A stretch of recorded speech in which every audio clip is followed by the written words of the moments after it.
Silence, moteur et action!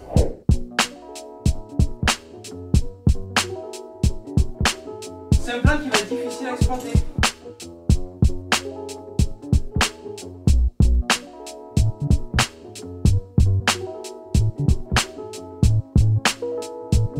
Excusez-moi, on peut refaire. C'est ma faute, excusez-moi. Donc vous remettez vos livres dessous. C'est la dure loi du cinéma.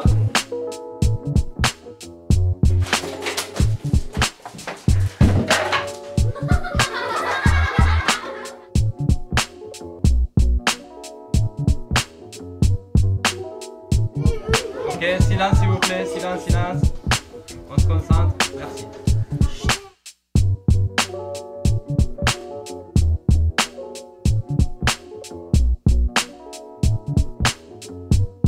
Fais attention là, je sais ce que je dis.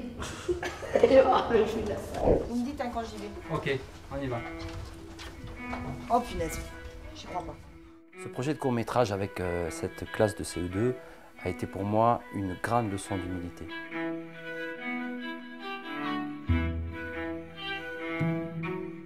Une des parties les plus intéressantes du projet a été de faire travailler les enfants au niveau des expressions de visage, au niveau de l'émotion. Il se passe quelque chose de grave, on doit montrer dans le visage qu'on est inquiet.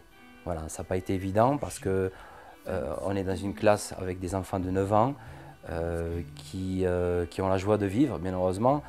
Et sur des scènes telles que la scène de Léo où il jette violemment ses affaires parce qu'il est agacé par la question de la maîtresse, il a l'impression que plus personne ne le comprend. Autour, la maîtresse ne le comprend pas, il n'en parle pas à ses parents, il est tout seul, il est perdu. Mais sur une scène comme ça, les enfants ont plusieurs fois rigolé, éclaté de rire même.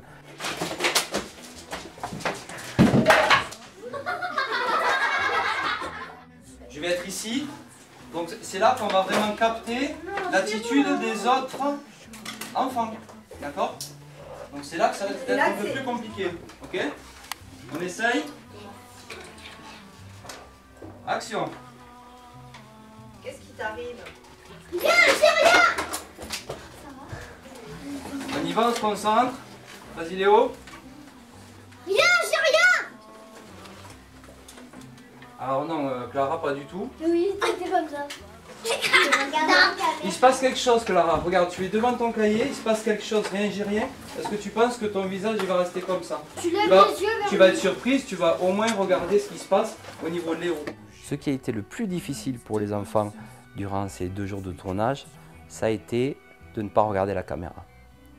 Parce que qu'on soit enfant ou qu'on soit adulte, c'est un réflexe complètement naturel de se tourner vers la caméra. Léo, tu arrêtes pas de me regarder. Eh ouais. Ça a été d'autant plus difficile lorsqu'on s'est retrouvé dans la cour avec donc les 4 ou 5 classes supplémentaires qu'il y avait à ce moment-là et qui, encore une fois, de façon très naturelle, venaient devant la caméra faire des coucous, faire des choses comme ça. Donc ça a été un élément assez compliqué à gérer.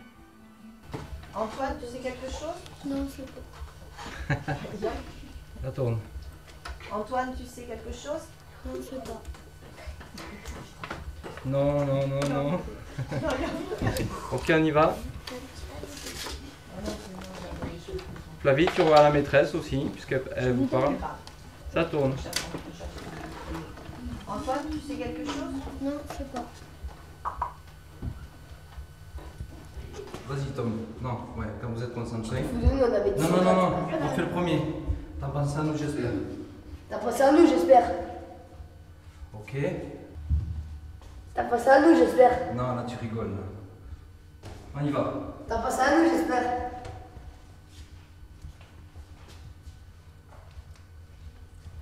Je te fous de nous, on avait dit 50. C'est tout ce que j'ai pu avoir. Fais attention, Léo. Tu sais ce qui va t'arriver si je me prends pour des idiots. Ok, c'était bien ça.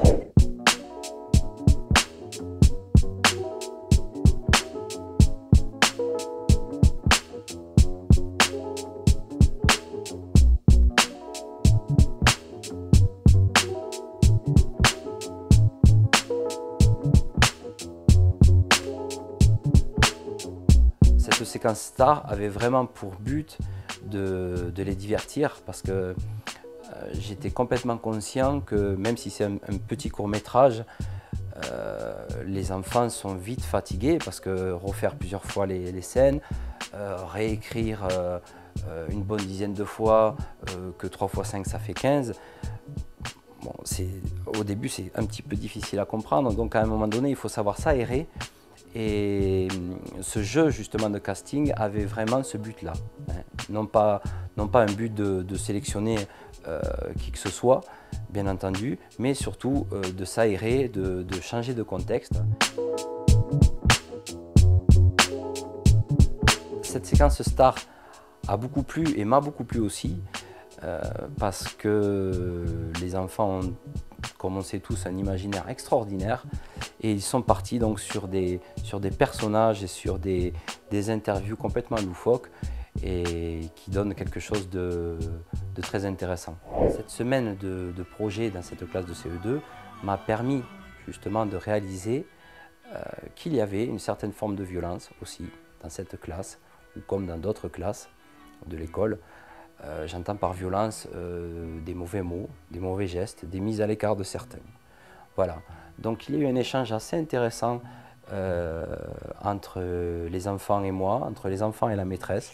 On a pu discuter longuement sur ce problème de violence et bien entendu, on a beaucoup parlé du problème de raquettes puisque c'était le sujet du film.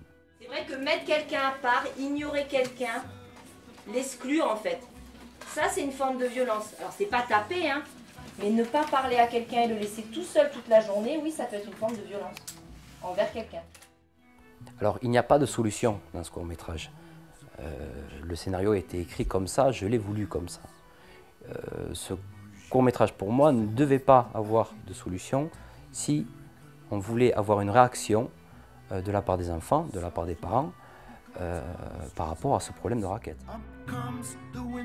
Le visage de Léo à la fin, lorsqu'il part de l'école, est absolument extraordinaire, extraordinaire, et laisse réellement à réflexion.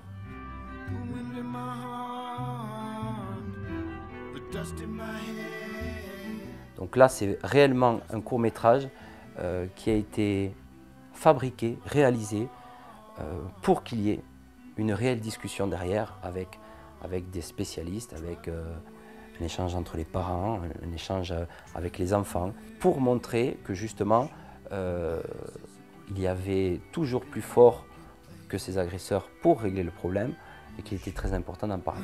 Non, mais on se retourne contre personne, mais c'est quoi cette mentalité? Et surtout Tout le monde a le droit d'exister.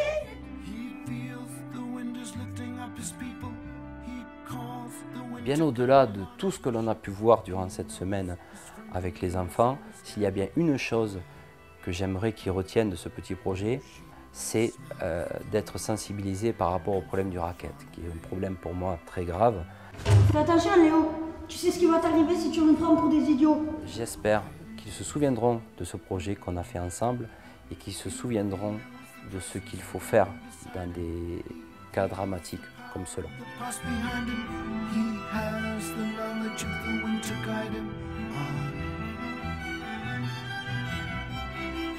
Alors, ce que je trouve absolument merveilleux dans ce travail avec les enfants, c'est que les rapports sont vrais à 400%. Il n'y a pas de tricherie. C'est pour ça que dans le petit livre du cinématographe que je leur ai donné, en fin de livre, il y avait chaque jour un petit mot qui pouvait marquer sur ce qui leur avait plu et ce qui leur avait moins plu. Et donc on savait où on allait par rapport à ça. Parce que les enfants, quand il y avait des choses qui ne leur plaisaient pas ou qui les avaient fatigués, ils disaient. Et ça, c'est vraiment merveilleux. Mathis, c'est celui qui n'écoute pas, l'élève modèle Tristan, Louis, le rôle de Léo, Enzo, celui d'Antoine. C'était très, très intéressant. J'ai passé une bonne journée. Ça a été vraiment une super expérience pour moi. J'espère pour eux aussi et pour la maîtresse aussi.